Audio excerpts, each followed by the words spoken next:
लक्ष्मीच्या पावलांनी या मालिकेच्या आजच्या भागामध्ये जयंत काका कलाला भेटायला आल्यावर आपण बघितलेलं आहे की कलाला सांगतात की अशा अशा पद्धतीने त्यांची पार्टी चालली आहे आणि पार्टी चालली आहे हे सगळं ऐकल्यावर कलाला लक्षात येतं की आपण आता तिथं गेलं पाहिजे, नाहीतर आपल्या हातामध्ये कुठलेही पुरावे लागणार नाहीत.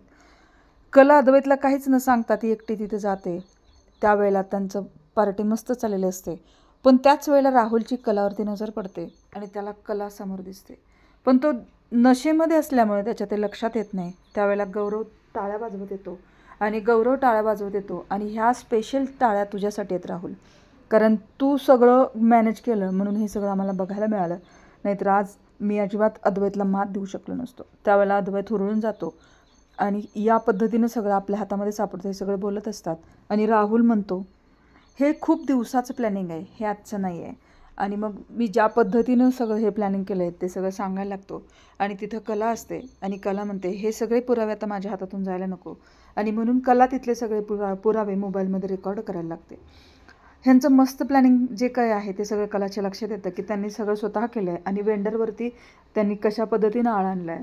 आणि वेंडरनं सुद्धा पैशासाठी हे सगळं केलं. वेंडरनं गुन्हा कबूल केला आणि तो तुरुंगामध्ये जाऊन बसला आणि सगळं अद्वैतनं आणि कलावरती तो ढकलून रिकामा झाला. पण सगळं जे केलं आहे ते गौरवने आणि राहुलने केलं आहे हे सगळं कलाच्या लक्षात येतं. आणि मग कला म्हणते या सगळ्याचा करता करविता राहुल आहे, पण सगळं अद्वैतला चांदेकरला भोगावं लागलं. आता याला धडा शिकवल्याशिवाय मी गप्प बसणार नाही. ती तिथे जाते, पण तितक्यात तिच्याकडून एक फ्लॉवर पॉट खाली पडतो आणि मग त्यांच्या लक्षात येतं की बाहेर कोणीतरी आहे. कोण आहे रे तिकडं असं म्हणून ते पटकन बाहेर येतात. आणि कलाला पळताभुई थोडी होते, काय करावं ते कळत नाही. कारण कलानं सगळं पाहिलेलं असतं, सगळं ऐकलेलं असतं आणि तिथलं शूट केलेलं असतं. पण आत्ता जर कला त्यांच्या तावडीत सापडले तर सगळ्याचं होत्याचं नव्हतं होईल, कारण ती माणसं खूप खतरनाक आहेत हे जयंत काकांनी सांगितलेलं असतं. आणि मग तितक्यात वेंडरच्या आणि सगळ्यांच्या लक्षात येतं म्हणून तिथून बाहेर पडायला लागतात. पण खूप दारू पेलेले असतात पार्टीच्या नादामध्ये, म्हणून त्यांना पटकन येता येत नाही. आणि कलाच्या अंगात साडी असल्यामुळे कलाला सुद्धा पटकन बाहेर पडता येत नाही. पण तरीसुद्धा कला धीर एकवटून तिथून बाहेर पडते आणि जोरात पळ सुटते. ते तिथून बाहेर येतात. कला पटकन बाहेर पडायला लागते, पण साडीमुळे तिला पटपट पळता येत नाही. ती कशी तरी तिथून बाहेर पडते आणि पळायला लागते.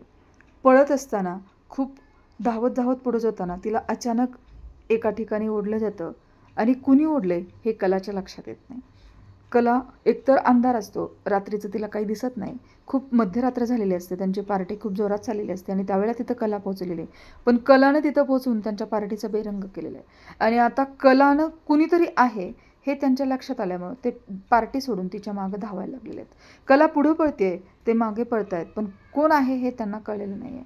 पण राहुलला नक्की संशय येणार आहे की ती कलाच असणार आहे, कारण कला राहुलवरती पाळ ठेवून असते.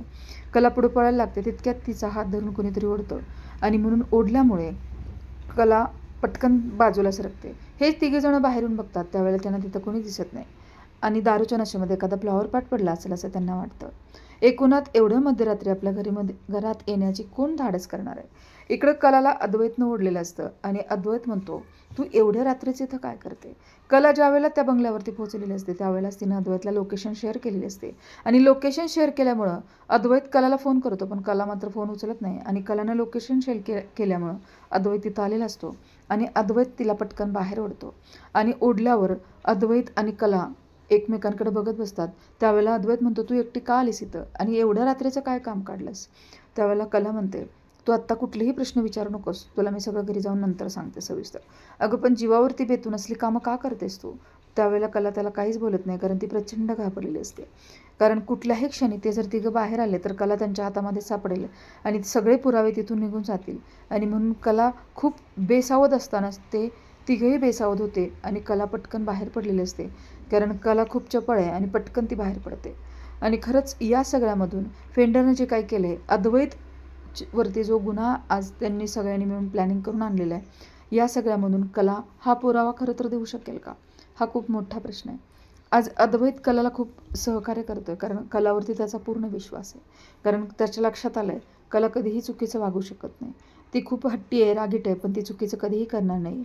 आज वेगळ्या वळणावरती एक मालिका येऊन ठेपली आहे. घरामध्येच राहुल आणि त्याची मॉम हे सगळं करते, हे सगळं कलाला संशय होतं. पण आज मात्र हे सगळं लक्षात आलं आहे की जे केलं ते राहुलनेच केलं आहे आणि म्हणून आज कला खूप पाऊल सावधगिरीने टाकते. त्यामुळे ती अद्वैतला आत्ता काहीच सांगत नाही, ती घरी जाऊन सांगू असं म्हणते. आता या सगळ्यातून अद्वैतला ती बाहेर काढू शकेल का, आणि सगळ्यात महत्त्वाचं, राहुलला आत टाकू शकेल का? बघूया उद्याच्या भागात. धन्यवाद.